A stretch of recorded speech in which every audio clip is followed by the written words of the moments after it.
Welcome to Matt's Profit Pursuit. This is episode 2 of the $40 challenge, and today we're going to cover how to list items and ship items on eBay using only your phone and no printer.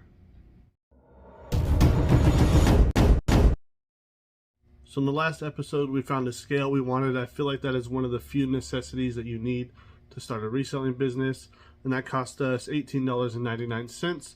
So that leaves us with $21.01. We're going to head to the bins today and see what we can find. We're not allowed to film at my bin, so I'm just going to sneak a few clips. I like to get in line early, head in, grab a cart, and then my first thing is I go straight to the shoe bins. Luckily today new bins were out first thing in the morning for shoes, so I filled up my cart, and then I go through them one pair at a time and look up comps. And then I found these beat up Air Force Ones, not worth getting, but I pulled these lace tabs off and those can sell. So with the budget I have, I had to be selective on what I got, nothing too heavy. Alright, so just got back from the bins, got my bag of goodies, and I spent a total of $14.57. So there's my total there. At my bins for hard goods, including clothes and shoes, it's $2.79 per pound, up to 25 pounds. After 25 pounds, it's $1.59 per pound. Electronics and glassware are always 79 cents per pound, and media other than cassette tapes and VHS tapes are individually priced. Books are $1.79 for softback and $2.79 for hardback. Video games and CDs, I believe, are $1.29 each, along with vinyl records. So we now have $6.44 left, which is good. We're going to need that for shipping supplies. Let's take a closer look at these items. So first thing I got was this vintage Raggedy Andy doll, still in the box. I thought it was kind of cool. It has a Kmart sticker on it for $8.48. Whenever I find a decent like designer bag, if it's all beat up but they have these like tag keychain things on them, I'll take that off. These are just leather little Coach tags. Got this Imagine Dragons hat. It's got some hair and lint and stuff on it, just a little lint roller. It's pretty clean on the inside. This pair of red low top Converse. I sell a decent amount of Converse. They're not high dollar, but they seem to sell and they're in abundance at my bins. This pair of Adidas Climate Cool shoes. This pair of Nike Kevin Durant basketball shoes.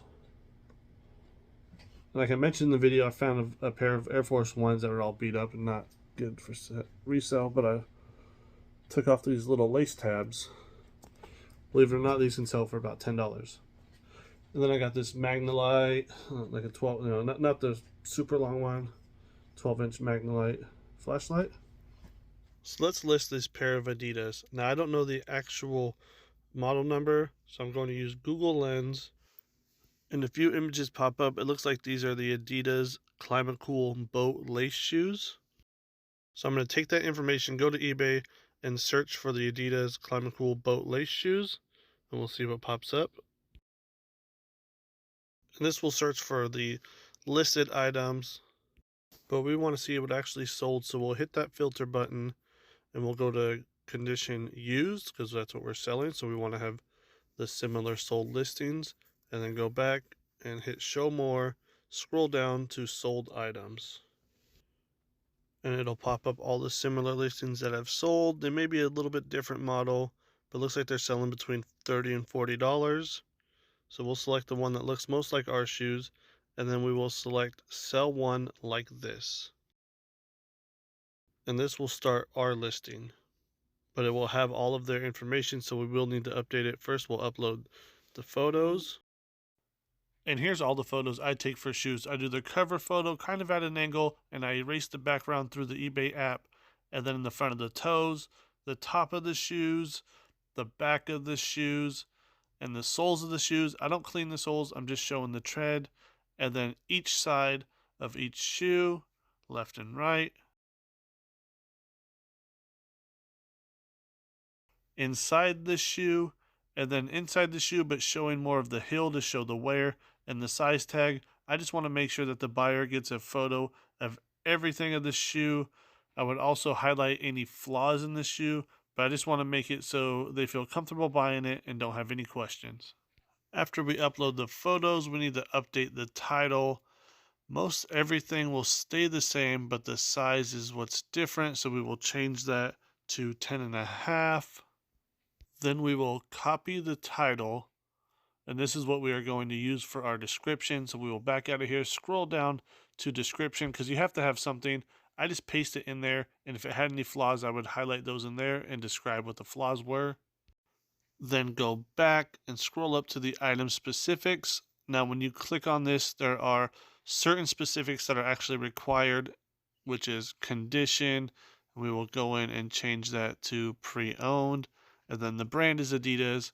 The shoe size we need to change to 10.5. Style, sneaker, color black, men's department, athletic, that's all good. Scroll down. These are all recommended, but you don't have to fill these out. You do need to change the shoe size though, the UK shoe size. I'm just going to clear it out along with the Europe shoe size down here. Vintage, no. You just want to make sure everything's accurate because it will keep whatever was listed on the prior listing that you're copying. Now at the very bottom here, you see custom SKU. We want to click on that. The customer will not see this custom SKU. You can write anything in here. This is just to tell you where an item is. I got tons of bins and I have them all numbered. So I put that number in here in the custom SKU. Since this is a separate challenge, I'm going to put this as 40C. I made a new box for my $40 challenge. That way I know where to find the item when it sells. Then I will click back and it will save all my item specifics. Scroll down, make sure everything looks right. Now here's where we go for the pricing. These were selling, I believe, between $30 and $40. So that's what I'm going to price mine at. It will automatically recommend auctions. We want to toggle that off for a buy it now price. And we are going to price ours right in the middle at $34.99. And we'll select more options and turn the offers on with no minimum. We just want any attention we can get on this and any interaction with our listing as possible. So we will entertain any offer. Next is very important. We go down to the shipping section. Now we want to ship these ground advantage and you want to pre-package the item and weigh it and measure it to have accurate weight and measurements. That way the buyer gets charged the correct amount. And you will see why that's important here in just a minute. I'll give you a hint. This says 2 pounds, but I actually listed it as 1 pound. And once you correctly fill out the shipping, you go back one more time and scroll down to the return policy. Now I have a 30-day return policy set up. We will talk about that in another episode. It's a tough pill to swallow, but you should accept returns. Even if you put no returns, the buyer can still return it and eBay will allow it. I also have a 3-day handling time and require immediate payment. Then we will scroll down to the bottom here where it says list your item. You click that and you're good to go. So there's 7 listings that we can start with. I believe when you start a fresh eBay page, at least this is how it was when I started, you can only start with 5 listings, I believe. And then once you sell an item and it gets to the buyer, then you'll get your funds will be released for that item. The first few sales, they want to make sure that you're a trustworthy seller and you're not trying to scam people. So they want to wait till the buyer gets the item before they release the funds. Then after you sell a few items, you can request to have your listing amount increased to 10 and then 20. And then usually I think after that it's 100 and it kind of goes up more than you'll probably need for a while. So I'm gonna get these listed and hope that a few of them sell by the end of the month. So it's been a week now and I got my first offer on this pair of Adidas. Let's check it out. Open up your eBay app where it says new offers. Select that. Scroll down to the correct item. Let's see what they are offering. $20. We've seen that they sell between 30 and 40, but for this case, I'm going to accept it. And you will get this pop-up just to verify that you want to accept the offer. I would normally hold off and submit a counter offer and wait to try to get a little bit more money. But for this challenge, I want to just flip the items quick to get some more money, to buy some more items and sell those and get some more money and buy some more items. So here you see the shoes sold for $20 plus $8.40 for shipping. And you see the custom label, which is the custom SKU, where it says 40C. And I also like to put the price that I paid for the item. So I paid $2.55 for these shoes. So for the cost of shoes, the shipping and the sales tax, the buyer was charged $29.80. Then after the sales tax is removed, the transaction fee and the shipping label is purchased, I get $14.95. And here's why it is very important to know exactly what the item weighs when it is packaged up and ready to ship out. The buyer was only charged $8.40, but I had to pay $9.47 for the label. It's not much, but that little bit adds up. Hopefully you're selling something every day, and those dollars add up. So let's go to the Dollar Tree and find some shipping supplies. Just pulled to the Dollar Tree and I got a little helper with me today. What's your name, kid? Benny. Benny. We're gonna go grab some shipping supplies at the Dollar Tree. And candy. And candy. It's gonna be an expensive trip. So here are the different types of mailers they have. They have padded packs. They have regular mailers. They have boxes 10 by 8 by 6. That's a decent size. They have different size padded packs, but I do need to grab some tape. I forgot about that. Let's get one I can actually pull off. And one more thing I forgot. I need a tape measure. We need to know exactly what size the packages are. So unfortunately, the box they had there I don't think is big enough to fit these shoes. But one thing I do is keep all my old boxes from items that were sent to the house, you know, from Amazon or wherever else. And if you don't get items sent to you, you can ask your friends and family, especially this time of year. I'm sure they have a bunch of boxes laying around. And the same with packing paper. You can use old newspaper. I know a lot of people don't like to do that. It's probably not the best look. But I've received stuff like that. I don't care. I don't think many people really care. I take these butt rolls of paper from my work. We make a product that has paper and yarn attached to it. And then when it gets too small, the machine stops and they cut this out and put a new big roll on. And I've been grabbing these. So these are free. But a lot of times, whatever comes in these packages will have, you know, packing paper or the air pockets or whatever in there as well. So for this box, it already had some of those air pockets in it, and I got some more from one of the other boxes. Put a layer down there. Throw the shoes in, put a layer on top. And then I'm going to simply cut the sides of the box here. So that way it folds down to this level here.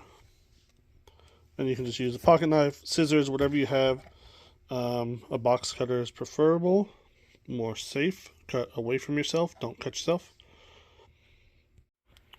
So now I have the corners all cut. You don't need a box resizer. It is nice, but you just simply fold them over. Like that, and you'll fold those ends over.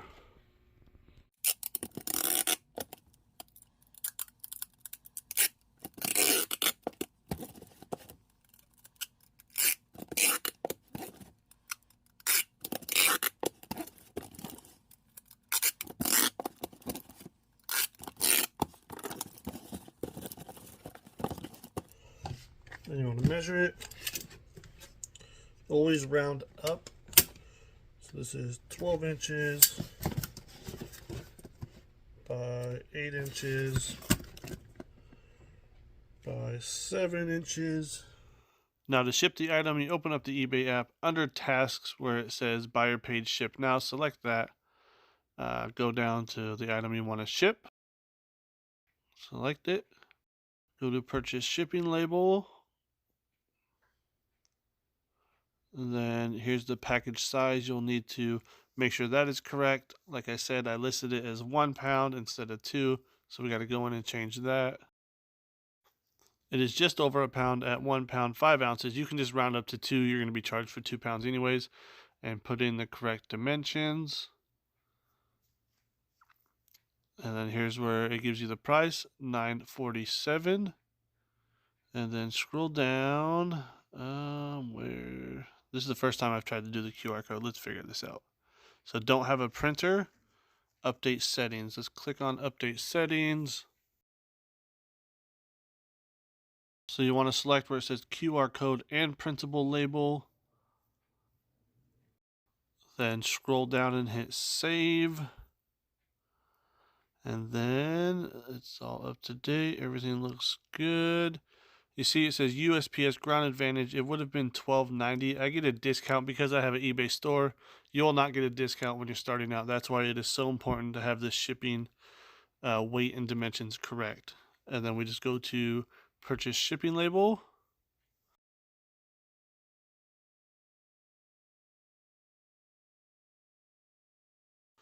And there we go.